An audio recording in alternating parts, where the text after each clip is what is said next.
Ya, ini yang mau saya tanyakan masalah untuk kapasitas sebagai RT itu kalau seumpama ada KDRT, karena di masyarakat itu kalau melihat tetangganya ada KDRT terus diparani sama Pak RT-nya itu katanya duduk urusanmu, itu urusan keluarga itu benar apa ya, dan tindakan preventif dari kami, saya selaku RT-nya itu apa.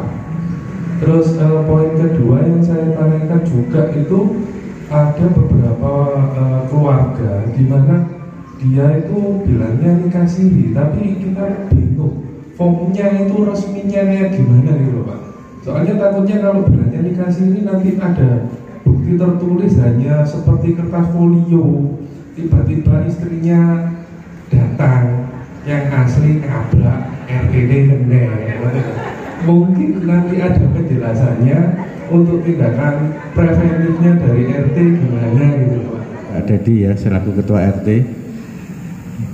bagaimana kalau misalnya ada KDRT kemudian di situ ada ketua RT dan bagaimana selanjutnya tindak lanjut dari ketua RT kalau dibilang itu bukan urusanmu, ya, kira-kira seperti itu pertanyaannya. Kalau mengetahui kasus KDRT seperti itu, langkah pertama memang betul Bapak mendatangi lokasi, kemudian kalau dibilang itu bukan urusanmu, Bapak tetap bertahan aja di situ di lokasi, karena kalau terjadi apa-apa, misalnya ada kekerasan fisik dan sebagainya, nanti Bapak bisa membantu untuk menyelesaikan. Paling tidak bisa menjadi saksi lah kalau misalnya kasus itu dilaporkan ke kepolisian. Jadi diberikan pengertian bahwa kasus KDRT adalah kasus suatu tindak pidana penganiayaan di dalam rumah tangga, yang tentunya kasus KDRT ini bisa dilakukan penahanan oleh pihak penegak hukum, kepolisian, kejaksaan maupun pengadilan. Dan kasusnya ini sudah banyak. Jadi langkahnya bagaimana selaku ketua RT? Langkah pertama ya seperti tadi mendatangi, kemudian diberikan dilihat saja kalau tidak boleh mengurusi, kemudian kalau ada kekerasan di situ maka bisa dilakukan teguran paling tidak, karena bagaimanapun biasanya yang menjadi korban adalah seorang istri ya. Jadi istri nanti apabila mengalami luka memar atau luka bacok atau bagaimanapun luka yang dialami bisa dilakukan visum kalau dia melaporkan ke kepolisian. Mungkin ada tambahan dari Bapak Gajari, monggo. Terkait tadi KDRT sudah dijelaskan sama Pak Santo, jadi sikap Bapak benar sampaikan itu. Dia memang di undang-undang KDRT ini Pak ada kalau azasnya ada delik aduan, dia memang delik aduan. Jadi ada delik biasa, delik aduan. Saya terangkan sedikit. Kalau delik biasa itu tindak pidana pencurian, tindak pidana dan sebagainya itu tanpa ada laporan polisi harus segera bertindak. Nah, kalau delik aduan, KDRT ini termasuk delik aduan dia. Jadi harus ada yang mengadu dulu. Nah, yang mengadu siapa? Pelapor. Pelapornya siapa di sini? Misalnya yang dianiaya anaknya kah, pembantunya kah, istrinya. Itu yang membuat laporan pengaduan. Tapi kalau Pak RT mengetahui kejadian itu, sampaikan Pak. Jadi polisi juga bisa bertindak. Karena memang mesti kita khawatir nanti hal-hal ini terus terjadi dan tidak ada efek jerah. Kemudian, nah ibu-ibu, kalau misalnya pernikahan siri tanpa izin dari istri pertama, ada sanksi pidananya Pak. Ono, loh ada beberapa sudah yang kita sidangkan.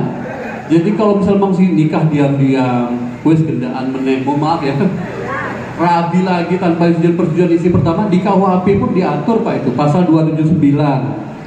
Pasal 279 KUHP, bunyinya Pak ya, diancam dengan pidana penjara paling lama 5 tahun barang siapa mengadakan perkawinan padahal mengetahui bahwa perkawinan atau perkawinannya yang telah ada menjadi penghalang yang sah untuk itu. Barang siapa mengadakan perkawinan padahal mengetahui bahwa perkawinan atau perkawinan pihak lain yang menjadi penghalang untuk itu, ayat 2-nya yang melakukan perbuatan berdasarkan ayat 1 butir 1 menyembunyikan kepada pihak lain bahwa perkawinan yang telah ada menjadi penghalang yang sah untuk itu diancam dengan pidana penjara paling lama 7 tahun. Kasir itu secara agama sah memang, ada wali, ada apa, semua secara agama sah, tapi secara kenegaraan tidak tercatat. Akibatnya kenapa? Nanti dampaknya yaitu tadi, kan kalau misalnya mau ibu-ibu nanti punya anak, untuk kepengurusan sertifikat anak, kependudukan, status anak ini nggak jelas. Otomatis nanti berpengaruh kepada ahli waris, warisan dan sebagainya, Pak. Itu nanti pengaruhnya, karena negara sendiri tidak tercatat secara sah sebagai warga negara di situ. Mengakui maksudnya gimana, Pak? Loh iya, harus diakui. Secara, loh, kalau pengakuan harus, Pak. Kita ini kan negara hukum, Pak, berdasarkan hukum. Anak dari istri siri bukan berarti tidak sah, Pak. Sah dia secara agama, harus diakui sebagai anak. Binnya juga ya. Tapi itu tadi, nah ya Bu. Nah iya, bisa. Tapi secara negara tidak tercatat, Pak. Untuk pengurusan bukti akte kelahiran, KTP nantinya nggak bisa karena tidak tercatat dia. Buku nikah itulah sebagai syaratnya nanti. Buku nikah itu nanti yang tercatat di dalam dicatat negara. Nah dari situ baru turunannya bisa. Jadi kalau misalnya bang ibu cuma nikah siri tanpa ada selembar kertas pun, mau dilepas mau dicerai ibu nggak bisa gugat, nggak bisa dapat warisan, gugat anak, hak asuh dan sebagainya nggak bisa, nggak melekat itu. Jadi harus ada kepastian. Sampai mau nikah sama aku ya wes, harus ada kepastian.